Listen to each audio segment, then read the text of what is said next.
Are cameos saving Star Wars, or are they actually sinking it? I am so excited about this week's Tatooine Sons. Today, I am honored to be joined by Paul from Heavy Spoilers.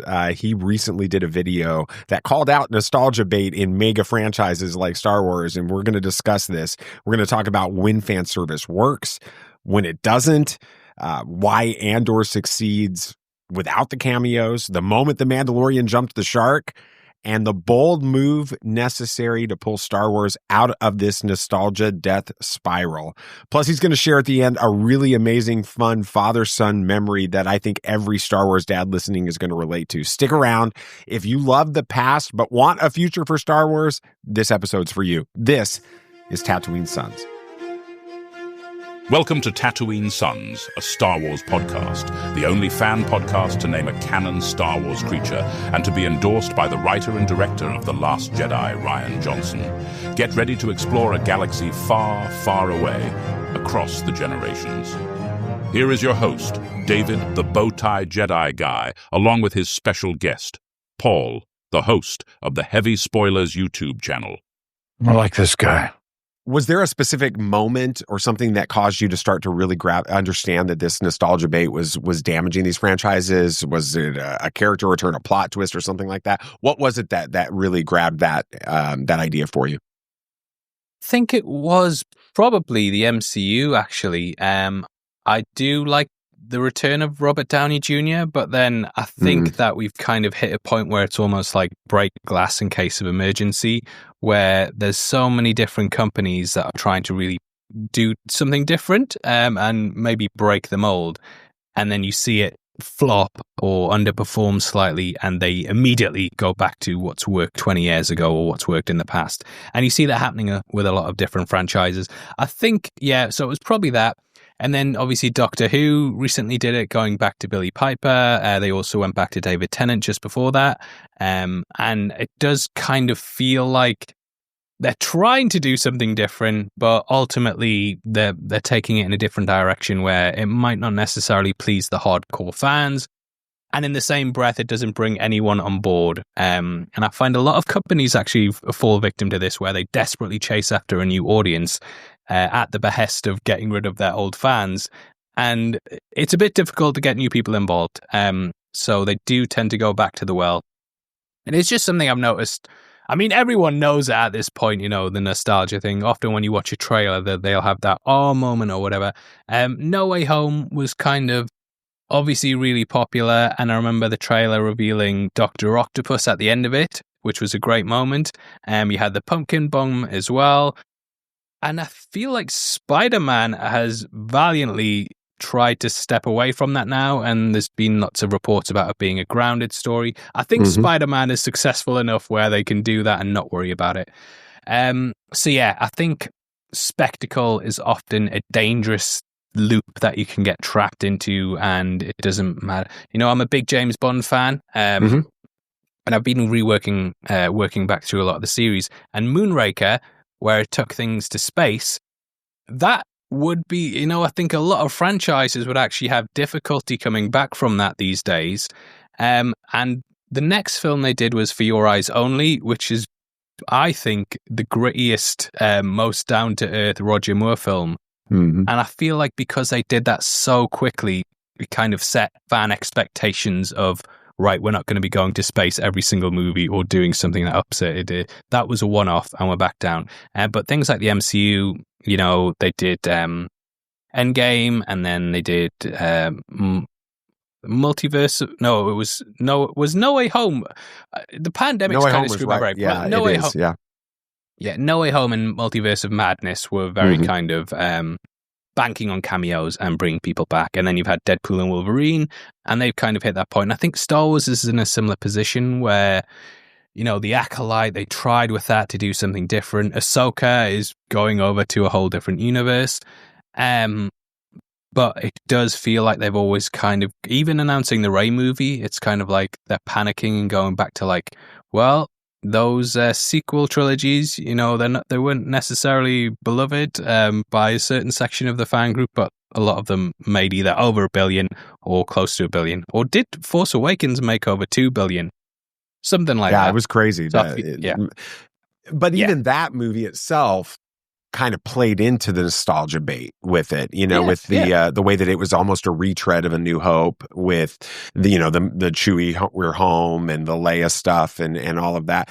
And they struggled. They were trying to move on, but they were also struggling with this pull back to it. And then The Last Jedi really caused that to overreaction, in my opinion, when it comes to the way that they move forward with The Rise of Skywalker. The backlash to The Last Jedi caused that. With it. What are some other examples you've seen in the Disney Plus era when it comes to Star Wars? You mentioned The Acolyte and things like that, but then you have shows like Andor that have kind of moved into a completely different direction and not been a cameo fest. What are some good examples of how they move forward effectively and some struggles that they've had in the Disney Plus era? I think Andor, I think The Mandalorian was kind of a double-edged sword because it showed they could move forward in a different direction. And then, they were basically trying to make a Boba Fett show, but it was around the time that it was like, do we necessarily want to, lean on George's stuff too much? So they made The Mandalorian, which is kind of very heavily influenced by Boba Fett and kind of pulls a lot of the cool iconography from him. But then they brought Boba Fett into season 2, and then they ended with Luke Skywalker. So The Mandalorian season 1, it kind of showed me that they don't need to necessarily bank on these classic nostalgia things. Sure, you have the imagery and like clear nods to things like IG-88, but they were very much carving out their own space in it. Whereas season 2 was kind of like the flip side of that, where it was like, get Boba Fett in, end episode 1 teasing Boba Fett, and then like even the Spurs in season 1 where you could see Boba Fett's feet. I remember there being lots of different fan theories, and I was very much of the camp. It's not Boba Fett because they're not going back to the well. But even ending on Luke Skywalker, and then they tried to do the Boba Fett show, and then in that show they had the Mandalorian come in halfway through and hijack it because he was now the more popular character. And you kind of hit this point where you're just circling these characters instead of going off into a different direction. And it almost becomes... the corporate side of it becomes very, very transparent, I feel. And audiences are very sophisticated towards that. They instantly recognize when something or someone's being pulled in now as a way to make money, rather than it being like we genuinely have a story to tell here. And I feel a lot of the franchises are kind of getting stuck into that, where it's kind of they know what's going to make money, so they greenlight the project rather than having a good idea where that base makes the project itself. Mm-hmm. As a dad that grew up in the original trilogy era and has sons that came into Star Wars during the sequel trilogies, and Star Wars Rebels and all of that, and this has become our thing with it. I should love the nostalgia stuff. I should be super excited when Boba Fett shows up or when Luke shows up and that kind of stuff. But at the same time, there's an element to this that feels like when they do it, it's hollow. I mean, you talk about Robert Downey Jr. and the Doom stuff that happened when they made that announcement at San Diego Comic-Con. I mean, I wasn't with my sons when that moment happened, but we have our group chat and we're like texting each other on it, and we're all like, this feels desperate. And it's the same type of thing. What's an example from in your mind of a good nostalgic moment that enhances a story versus bad ones that feel like just cheap fan service? Oh, I mean, off the top of my head, I can't think of anything. Maybe No Way Home, because I think they were used more than cameos there, and it was very much Toby and Andrew Garfield acting as mentors for kind of like when Spider-Man's at his lowest point. His Aunt May's dead, he's very much on his own, and they're kind of like, look, bad stuff's happened to me, you get back on the horse, remember, with great power comes great responsibility. There are those moments where I think when it's done correctly, it feels like a passing of the torch. And even The Force Awakens did that really well, I think, where, it was, and then they kind of messed it up. But Han in that is very much kind of a mentor figure. And he sort of fits the Obi-Wan persona in that film, where he gets killed halfway through and it has a great impact on Rey and kind of pushes her forward. So I think when it's used in those kind of ways, where it's very much a sort of goodbye to the past, it works well. Not when it's like, this is the past, and we're going to keep bringing it back and bringing it back and bringing it back until you're sick of it. I think when it's done in small doses, in a respectful way, where it's a handoff, that's when it works well. A moment ago, you were talking about the corporate side of it, right? And so there's the story side of it, and then there's the business side of it. And Hollywood loves safe bets. And for them, it seems like nostalgia is like you talked about, they run back to it when things aren't going well with it. Is it really a safe bet long term? Are we, from your perspective, sacrificing sort of the potential future fans for the sake of a quick buck for all of us that just want to go see Luke Skywalker again, that kind of thing? Yeah, I do think that as well. And I think, again, it kind of sets the fan expectation where you are expecting these things now. And it's almost kind of becomes the norm for the series. I think Star Wars is kind of, a snake eating its own tail at this point. Indiana Jones is like a similar thing where, I mean, they just announced a Rambo origin story. And it's like, well, First Blood is the origin story, what you want about. And Right. I think...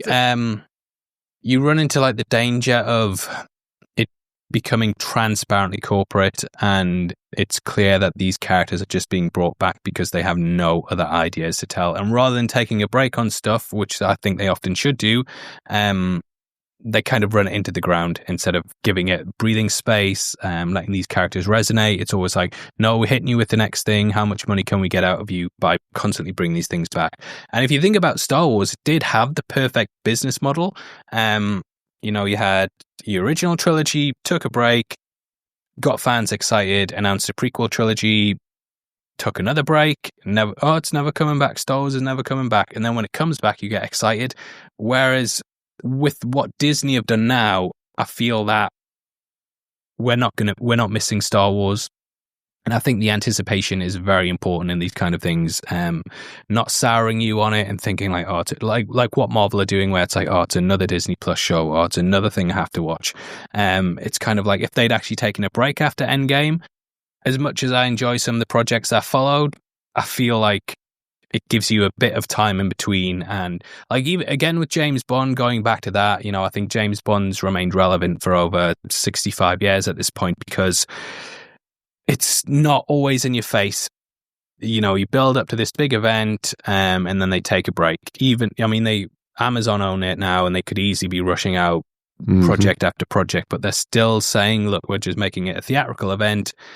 There might be stuff down the line, but for the moment, James Bond is remaining this way, and you kind of get excited for the casting and who's going to have their take on it. And, Denis Villeneuve's attached to it now, whereas I think if they'd just done like streaming show, James Bond streaming show, you wouldn't be getting that kind of guy interested in it because it'd be run into the ground. And I think Disney Plus has just harmed so many franchises across the board because it's giving us a lot of slop a lot of the time, and your taste it gets oversaturated. It really does. It's, these things lose their appeal and the special kind of want around them. They're almost mythic status because it's always there. You kind of like, I remember going to see the prequel trilogy with my dad. Whereas if Star Wars came out the cinema now, I don't know if I'd be like, this is a bonding experience with me and my kid. It's just like, it's another one. And there's a streaming show next week, and it's too much. Yeah, it's exactly the situation that I've lived out with my sons. I mean, they were, 2015, they would have been 11 and... Oh no! So like that 10, perfect age to 10 and 14, right? And so we hadn't had Star Wars, we hadn't had that cinematic experience, and so going, this is even before. I mean, it's hard to believe it's been about 10 years or so, but we didn't have reserved seats at these movies, so you had to go and you had to wait in line for 2 to 3 hours, and that bonding experience with the fans and the crowd and all of that. And now it's kind of like. Andor comes out, and we love Star Wars. I mean, we've been podcasting about it for 8 years now. But we're sitting there and we're like, are we going to watch it when it comes out tonight, or are we going to wait a couple days and see it? I mean, it's lost its luster, and I think we see the same thing with like Fantastic Four. With it, great movie, but at the same time, it's not performed as well in the box office as anybody expected. Some of that's the way that the cinema has changed, but others, it's just people are like, we'll get to it when we get to it. It'll be on streaming in 30, 45 days anyway. with it. Yeah. What do you think Star Wars can learn? They're trying to pause, right? It's been a while since we've had anything other than, we had Andor, obviously, but we haven't had anything in the cinema since 2019, and it's going to be next May before we get it. Is there anything that you see Star Wars doing that seems to be that they're trying to learn some lessons from what's going on with the MCU? Oh, not really. I think in a perfect world, they would have ended the sequel trilogy, maybe done a couple of spin-offs and stuff, maybe done like one big standalone movie like The Rogue Squadron, and then taken a break and maybe given it 10 years and then brought Daisy Ridley back. And, suppose it has been 10 years since The Force Awakens, but give it a break where we kind of miss these characters.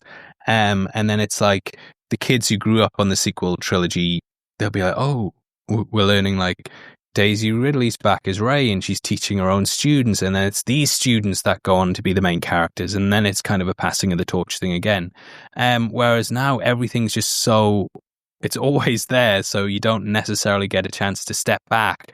I do think a break's needed. I think Star Wars is obviously, Kathleen Kennedy's such a maligned figure as part of the franchise. I think when they change CEO, which will inevitably happen quite soon, that the new person should kind of say, look, this is a plan for the next 5 years, and then stop, and then that's it, and that's kind of the era of it. And just, even if you're saying, look, we're not making any more Star Wars movies, just say that, like, work away in the background, maybe come up with some projects. At the end of the trilogy, or both of the previous trilogies, they acted like it was over. So yeah, exactly, yeah, and do that, and make people miss it, and then when something big comes along, it's great. And I think there's other mediums you can kind of keep interest up in, like video games. Star Wars has always had, video games and comics that have kept people anticipated for it. Is huge, yeah.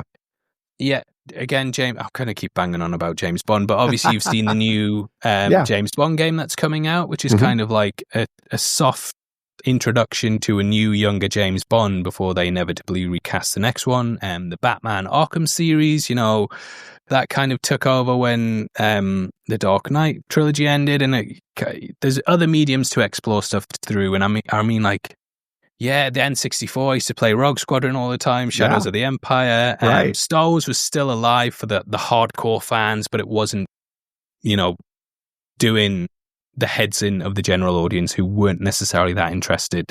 And now it kind of feels like they're constantly chasing that big, massive success. And you don't always have to, limit your budgets, have that control, and just kind of keep things ticking away in the background. And then when it's a big cinematic event, amazing. People will be back on board. But I think you need to just kind of tone things back, understand where the love and allegiances are, and keep those fans happy. But you don't need to necessarily just pile the market with these properties all the time, which is against a corporate idea. Oh, yeah. But yeah, it's about making billions, right? And Star Wars should do that in their mind, and so they're struggling to figure out why it's not. But then you have other franchises. They have like the Jurassic franchise that is some weird thing. I go to every one of them when they come out. I never expected to do great at the box office. This last one did $800+ million at the box office. Why do you think that the Jurassic franchise stays successful in the box office when it's just almost a rinse and repeat every single movie? I think kids are necessarily, kids love dinosaurs. My kids are 3 years old, and I just, totally see how much kids love dinosaurs, and anything with a dinosaur in it, they're going to love.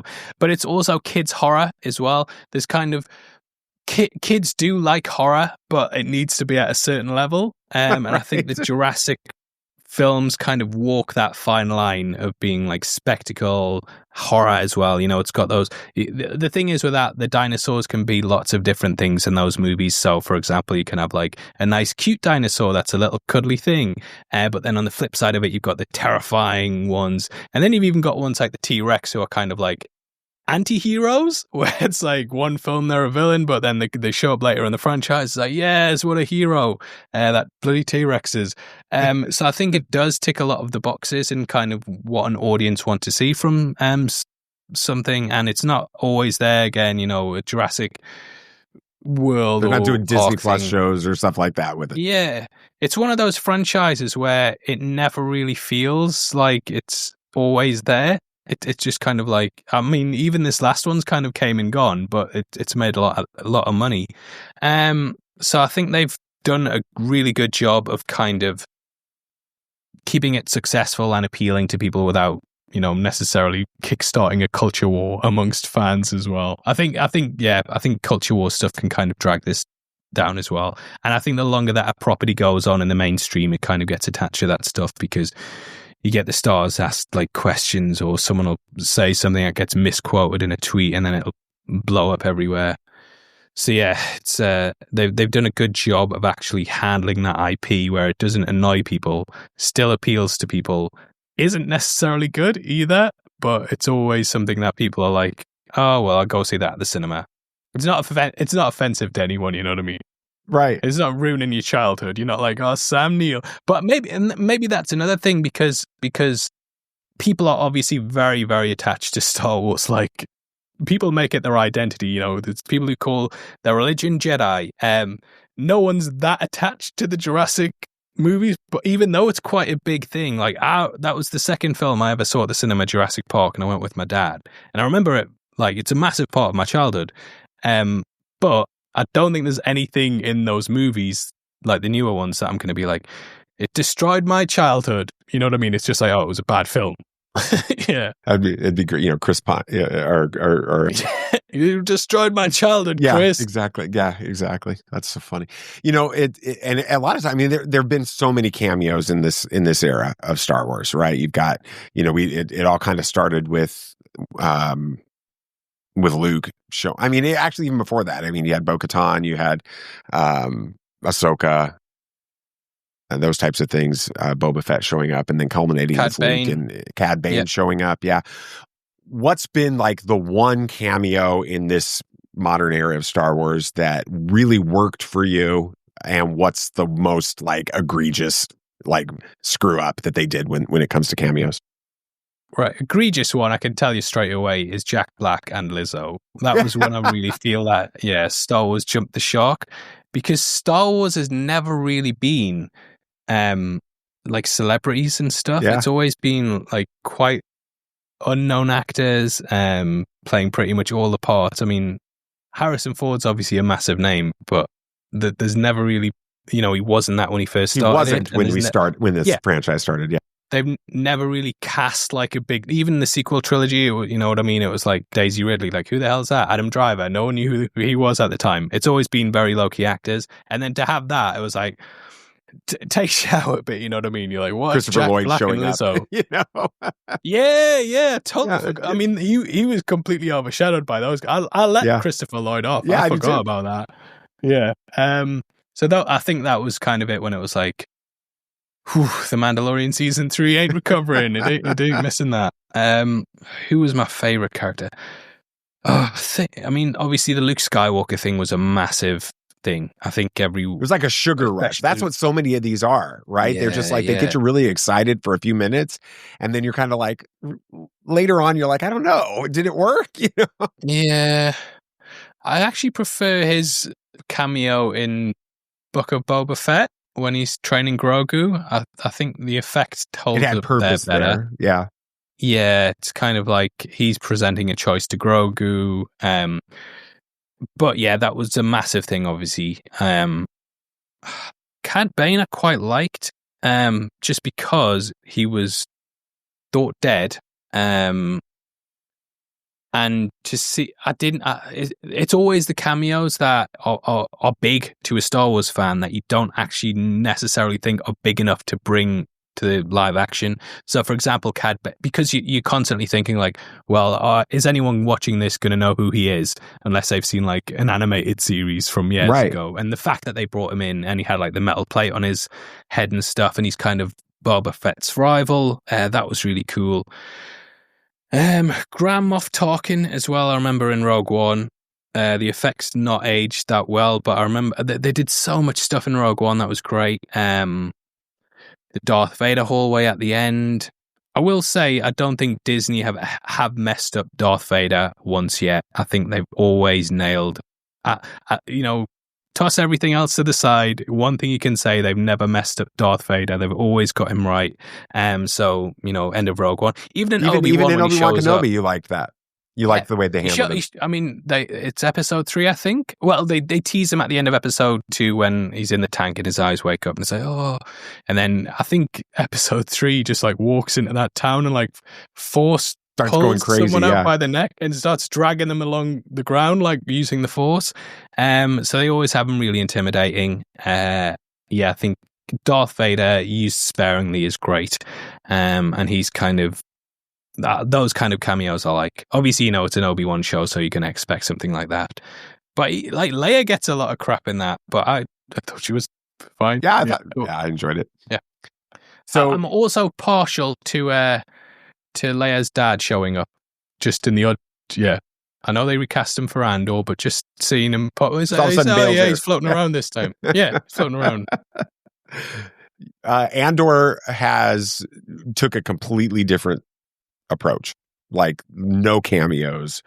I've argued that you could have almost set Andor in any other universe and the story would have been just as effective, with a different, evil empire type situation and all of that. It's very Blade Runner-y. I remember watching episode 1 of that and thinking, this is just Blade Runner. What is it about Andor that kind of breaks that nostalgia cycle and offers something fresh and compelling for you? I think because it's growing, it's treating the audience with respect, and it's growing up with the audience. Now, kids might find it boring; they really might find it like rubbish. But I think for people our age, they always say Star Wars is for kids, but evidently not, because lots of adults still watch it. So I think having a version of it for adults, at least, where they swear, they deal with quite weighty things. I remember the sexual assault thing being quite a big talking point at the time, and you'd never expect to see that in Star Wars. It's tackling things that you can definitely apply to the real world, and it shows how good Star Wars can be when it is tackling those things, and creatives given leeway to do those things, given a good budget, and given the freedom to kind of write and direct and shoot things in a way that appeals to adults, rather than just like flashy cartoons and Yoda fighting Count Dooku and spinning around and stuff.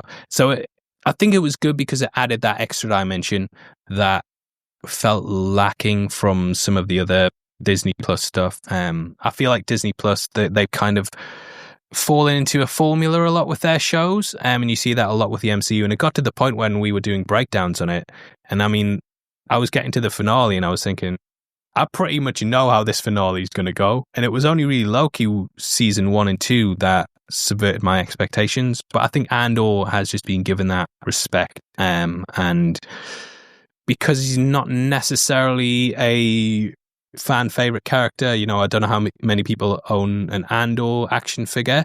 But because of that, they can kind of do what they want, and they're not necessarily held back by that kind of fan expectation and fans like outcry on social media. It's like, oh, Luke wouldn't do this, that sort of thing. With Andor, it's like, he's a blank slate where he can do anything, and you can have him go to like a prison one, set of episodes, or do a heist the next one, or, pretend to be someone. There's lots of range that you can do with him where fans aren't necessarily going to say that's the wrong way to take. It's similar to Peacemaker and Superman. So I've just seen the latest episode of Peacemaker. There's episode 1 of season 2. Loved it. Very good. Superman, I didn't like it. I wasn't too hot on it. And I think that's because I have my expectations of what Superman is and what a Superman movie should be. Whereas Peacemaker, it's just like, there's loads of crazy stuff happening in that show. And I'm like, yeah, great. Whereas if Superman was saying those lines, I'd be, what the hell is this?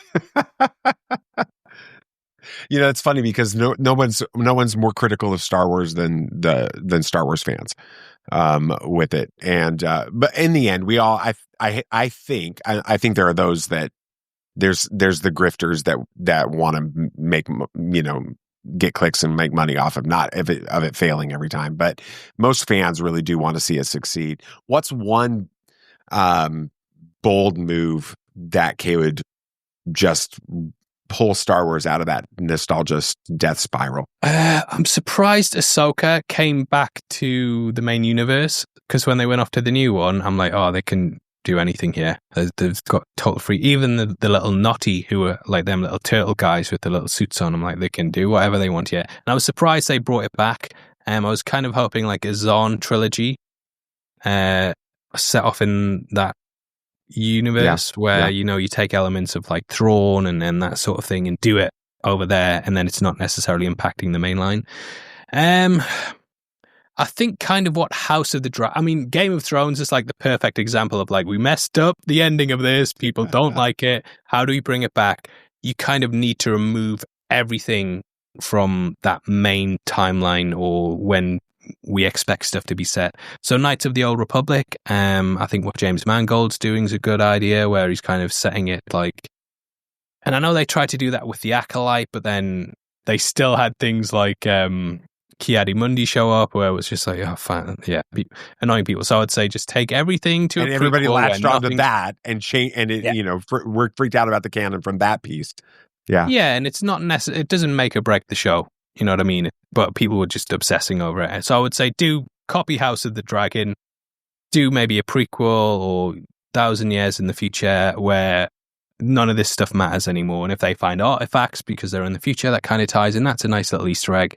But there's not necessarily the big thing that, a character like Andor, and what I was saying before about fans being attached to certain characters. If you go back to the past, there's no attachment to them, and you can kind of do what you want, and there's no expectations, and they can mess around with characters and basically have a certain leeway that you don't necessarily get in the main line. Coming up in a couple of years, we're going to have the Starfighter movie with Ryan Gosling as the primary character, which I think that's probably the first time we've had an A-list actor headline a Star Wars since probably Qui-Gon Jinn with Liam Neeson in The Phantom Menace.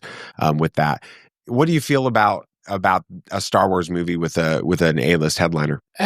Depends what kind of actor it is. I think Ryan Gosling is very selective of what he chooses to jump onto. I don't think Ryan Gosling would ever sign on to something just for the sake of cashing a check or doing it. He might have done that for this, but when I think of him as an actor, I think of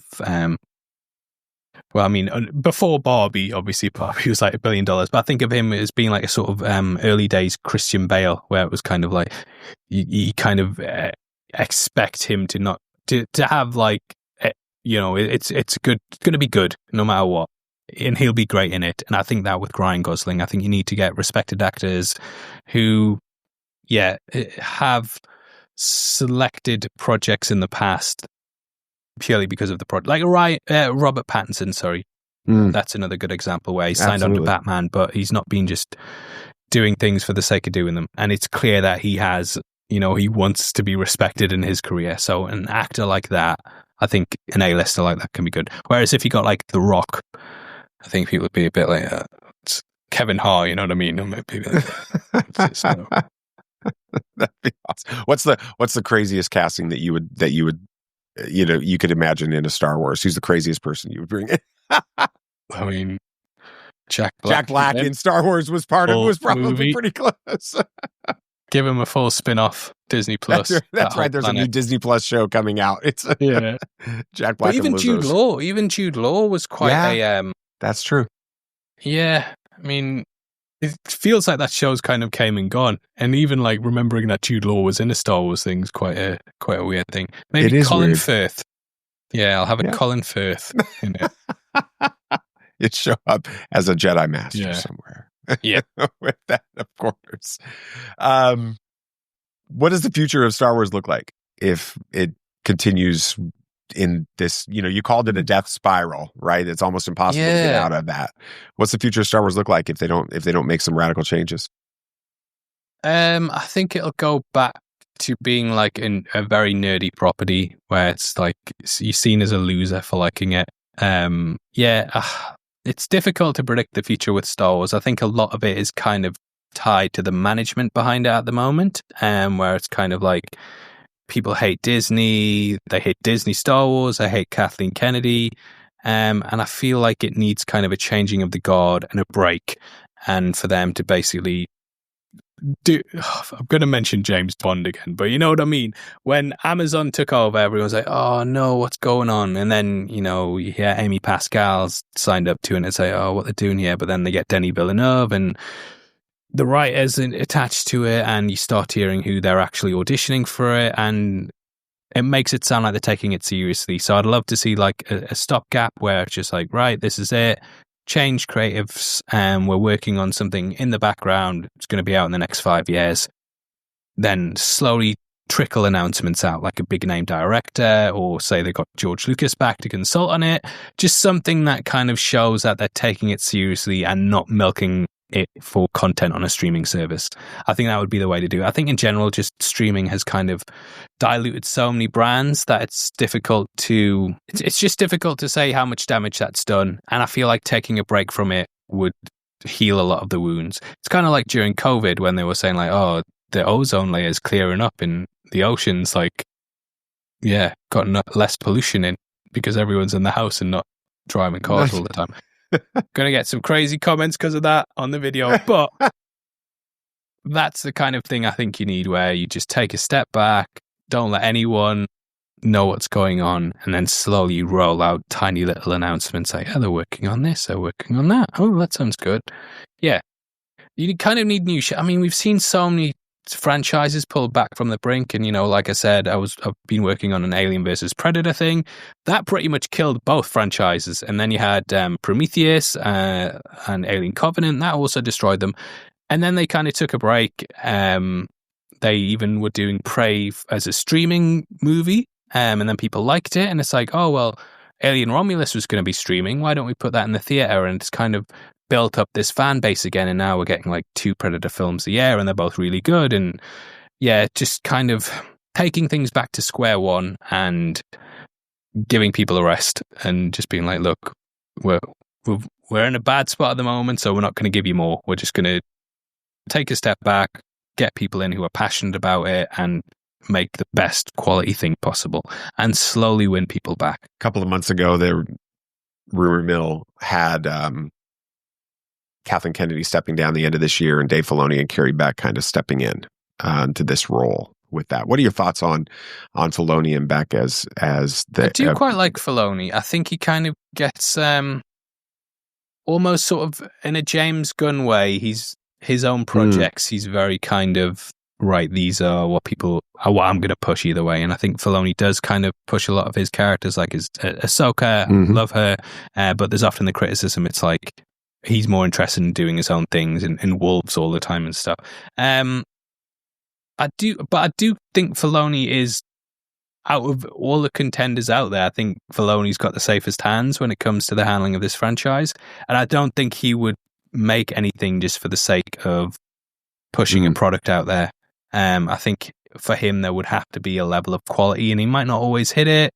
He might have some misses, but I think they would be better shepherds of the corporate side of things, which I feel is very present at the moment.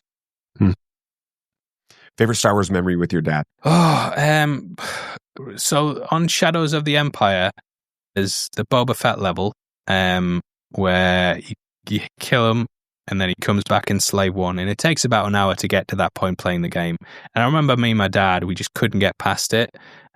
And I'll always remember waking up in bed in the middle of the night, and my dad was like, very dimly lit room, headphones in, plugged into the TV, sitting trying to play through this level to do it. And then I watched him and he got killed, and I think he just got up and left. But it was nice that bonding. It was nice that bonding that we had this thing that we kind of played together and we couldn't get past. We did eventually, but yeah, I remember there's so many memories I have attached to Shadows of the Empire with my dad, where we just used to play all the time. And yeah, there was a lot of difficult things in that game, but we loved it. Would you like to see them try to pull in some of the ideas and the characters from Shadows of the Empire into a Star Wars production? I'm surprised they haven't brought Dash Render across, to be honest, because he is instead of doing a solo movie, do a Dash Render movie. You know what I mean? He's kind of like a Han Solo archetype where you're not annoying people or he's not getting compared to Harrison Ford. He's kind of his own character. Same with Mandalorian and Boba Fett, you know what I mean? It's kind of like sort of the same, but there's enough differences where it doesn't annoy you if they mess him up. Don't get technical with me. Such a cool conversation. All right, here's the big takeaway from this conversation with Paul. Not all nostalgia is created equal. These quick hit cameos can feel like a sugar rush. It's fun for a minute, but then it's forgettable the next. What lasts is when the past propels the story forward. So think of Han in The Force Awakens as a mentor, or how they've used Vader really sparingly but perfectly. That's nostalgia that builds something for the future generations to stand on when it comes to Star Wars. We also talked about how Andor really broke this cycle. There's no cameo bingo card, just smart, grown-up storytelling that respects the audience. And so for us dads, that's great. Watch with your teens kind of Star Wars shows to watch. On the flip side, we've got when the Mandalorian sort of swung back toward cameos and then had these crazy celebrity drop-ins that pulled us out of the galaxy. What it did was it exposed the corporate menacing in this stories, and fans feel that, and our kids do too. And then I absolutely loved Paul's favorite dad memory, those late nights with his own father stuck on the Boba Fett Slave One level in Shadows of the Empire. That is the heart of it. The movies and the shows, they matter, but the moments that we create around them matter more. So let's curate what we watch. Let's make some of it an event again. Be okay with waiting to watch it together. Anticipation is a feature. It's not a bug. This is what being a Star Wars dad is all about. And then the bold move that Star Wars needs and that we can model with the way we approach Star Wars is to really champion these new eras and these new heroes while keeping the legends as legends. That's how we share our love of the past and hand the future to our kids. I really want you, if you aren't already a fan of Heavy Spoilers, you must be sleeping under a rock. But if you aren't, check them out. Go to YouTube, subscribe to Paul and Heavy Spoilers, and great content, always honest, and still positive. There's never anything toxic with Paul. I absolutely love that. And then, of course, make sure you're following Tatooine Sons on all of our social channels. Subscribe to the podcast. We would love to interact with you there as well. Thanks so much. Until next week, may the Force be with you. Thank you for listening to Tatooine Sons, a Star Wars podcast. Please subscribe and follow Tatooine Sons on Apple Podcasts, Spotify, YouTube, or your favorite podcast app. Tatooine Sons regularly publishes thoughtful articles intended to provoke conversation about the larger themes in Star Wars. Go to TatooineSons.com to explore further. And may the Force be with you, always. This podcast, website, and social media accounts are not endorsed by the Walt Disney Company or Lucasfilm Limited and is intended for entertainment purposes only. Star Wars, all names and sounds, and any other Star Wars-related items and properties are trademarks of Lucasfilm Limited and its affiliates. All original content of this podcast and website is the intellectual property of Tatooine Sons unless otherwise indicated.